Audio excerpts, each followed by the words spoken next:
আসসালামু আলাইকুম, সবাই কেমন আছেন?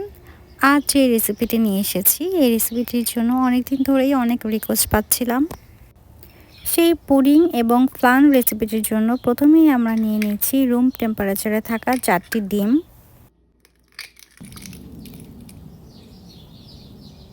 দিয়ে দিচ্ছি কয়েক ফোঁটা ভ্যানিলা এসেন্স।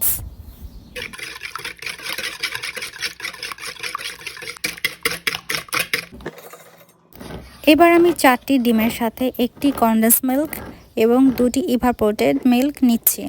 বাংলাদেশে যারা হাতের কাছে ইভাপোরেটেড মিল্ক পাবেন না, তারা দুধ জাল করে ঘন করে কনডেন্স মিল্কের কৌটায় 2 কৌটার মাপ করে নিলেই চলবে। সব কিছু দেওয়ার পর হ্যান্ড হুইস্ক দিয়ে ভালো করে মিশিয়ে নিচ্ছি। ক্যারামেলটা তৈরি করে নিলাম।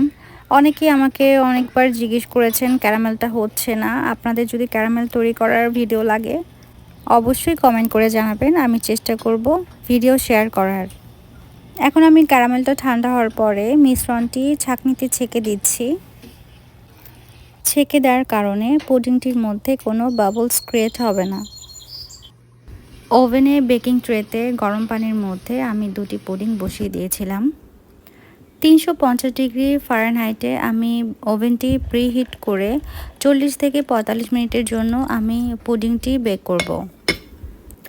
এরপর 2 ঘন্টা ঠান্ডা হওয়ার পর দেখুন পুডিংটি কি সুন্দর জমে গিয়েছে, মাশাআল্লাহ। আপনাদের প্রশ্ন থাকলে আমাকে কমেন্ট করে জানাবেন, আমি চেষ্টা করব আরও বুঝিয়ে বলার। অবশ্যই এই ঈদে আপনারা ট্রাই করবেন, ইনশাল্লাহ সবার ভালো লাগবে। এরকম রেসিপি পেতে আমার পেজটিতে লাইক এবং ফলো দিয়ে রাখবেন সবাই প্লিজ। ভিডিওটি দেখার জন্য সবাইকে অনেক ধন্যবাদ।